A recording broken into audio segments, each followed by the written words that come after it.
Salut tout le monde, c'est Monsieur Scatra. On se retrouve pour quel processeur me conseilles-tu en 2025?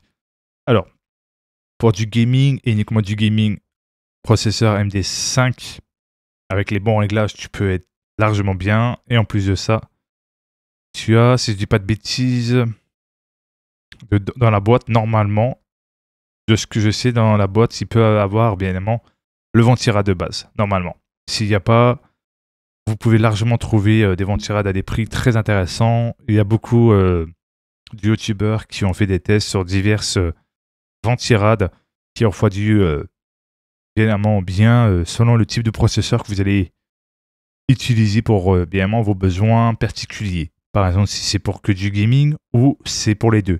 C'est-à-dire dans le sens gaming et montage et du streaming, par exemple. Donc là, vous voyez le modèle du CPU, donc un Ryzen 5 5600G qui a un bon recul d'après ce que j'ai pu voir dans les avis Amazon.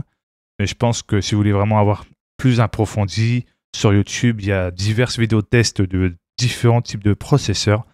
Vous ne serez pas dépaysé et vous ne serez pas perdu. Vous en faites pas. Vous avez aussi la puissance demandée sur l'alimentation, 65 watts. Il faut compter pour une bonne alimentation, pour bien alimenter votre carte graphique et votre processeur, entre 750, quand je dis 750, c'est important, 80 plus bronze, si tu veux pas trop mettre et avoir quand même un prix intéressant en termes d'alimentation, mais prends quand même de la bonne marque en côté bronze, aussi très important, comme dans toutes les autres catégories, comme gold, etc. Il est très important de prendre des très bonnes marques d'alimentation pour éviter d'avoir des mauvaises surprises. Vous avez toutes les informations ici si besoin, ou sinon ici. Évidemment, les résolutions que vous pouvez aller avec ce processeur, en gros, qui peut encaisser largement. Mémoire vive, donc on sait, hop, où il peut aller, si besoin, et apparemment c'est plutôt positif en élevé, entre 50 et 70 et 60 gros maximum, en termes d'FPS en jeu. Côté, bien évidemment, si tu veux faire jeux vidéo, streaming, montage, le Ryzen 7 5700 X3D est très très bon, même pour du gaming, d'après ce que j'ai pu voir des tests qui étaient plutôt positifs. Bien évidemment, sans ventirad, c'est-à-dire en gros, il faudra prendre un ventirad tout simplement pour pouvoir le refroidir. Comme je disais, il arrive que quelquefois, selon la gamme du processeur, selon la marque que vous prenez, a bien évidemment un ventirad de fourni. Très important à prendre en compte. Donc là, il y a 8 cœurs qui est beaucoup mieux que 6. 8 cœurs, c'est bien pour les jeux vidéo, les multitâches. Ça permet justement d'avoir largement, tout simplement, de la tranquillité. Si vous faites que ces deux choses-là un petit peu, c'est-à-dire montage et un peu de streaming. Si vous faites beaucoup de jeux vidéo, vous êtes très bien aussi. Après, si vous voulez vraiment au-dessus, il y a des gammes au-dessus comme les Ryzen 9, Intel 9, voilà, etc.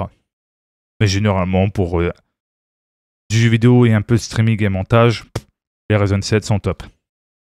Donc là, vous avez le nombre de puissance demandée sur l'alimentation. Très important à prendre en compte. Le socket, c'est important pour ne pas se tromper. C'est vrai que j'ai oublié de préciser.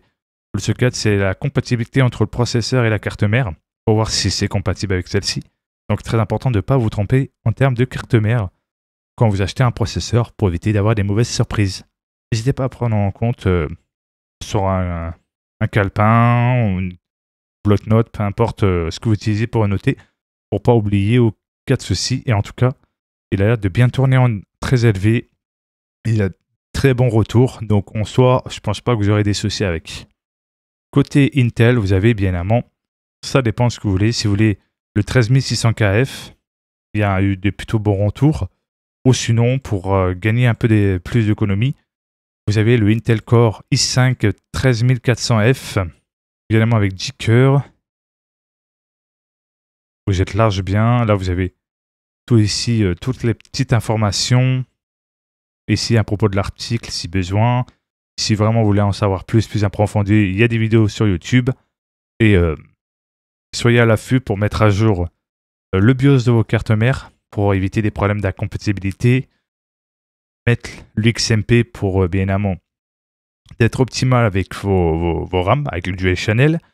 Vérifiez si ça met dans le bon voltage dans la carte mère, bien évidemment dans le BIOS, vos RAM, en fait, parce que vos RAM ont tout simplement des voltages tels comme par exemple, je vais faire un exemple un peu tout bête. Par exemple, vous avez une RAM DDR4, si vous êtes côté pas des nouvelles générations, mais un peu anciennes, c'est entre 1,35 volts. Voilà, grosso modo.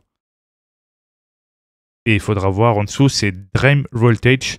Et vous tapez sur Entrée, vous cherchez bien évidemment 1.35.0V. Ça, selon ce qui est marqué en termes de voltage, sur vos RAM. Pour pas vous tromper. En gros, vos barrettes de RAM. C'est affiché bien évidemment avec le numéro de la RAM, par exemple la DDR4, avec la fréquence, les numéros et à la fin, le voltage tout simplement de la RAM. Tout simplement. Après, si vous voulez faire du jeu vidéo, en vrai, c'est plutôt pas mal le i5. Il y a 10 cœurs, donc c'est propre. Tu peux faire un peu de multitâche. En vrai, top. Un peu de streaming avec, c'est faisable. Si tu veux vraiment faire un peu plus en termes de multitâche, tu as le Intel i7 14700KF. Là, par exemple, on a, si je dis pas de bêtises, 20 cœurs, je crois, si je dis pas de bêtises. Ouais, c'est ça.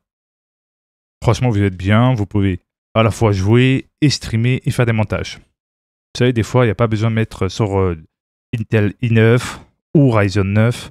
Vous pouvez trouver des très bons processeurs.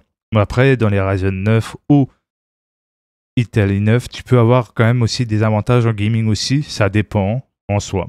Et surtout, les ressentis de chacun et de chacune. Tout simplement. Ça, il faut prendre en compte. Ça dépend justement ce que vous recherchez en termes d'utilisation. Donc oui, le prix va être un petit peu élevé en fonction de vos besoins. Ça, faut en prendre en compte. Et surtout aussi, pas oublier la puissance que le processeur demande à l'alimentation que vous avez. Très important d'avoir une alimentation entre 750 et 850, que ça soit 80 plus bronze ou 80 plus gold ou autre.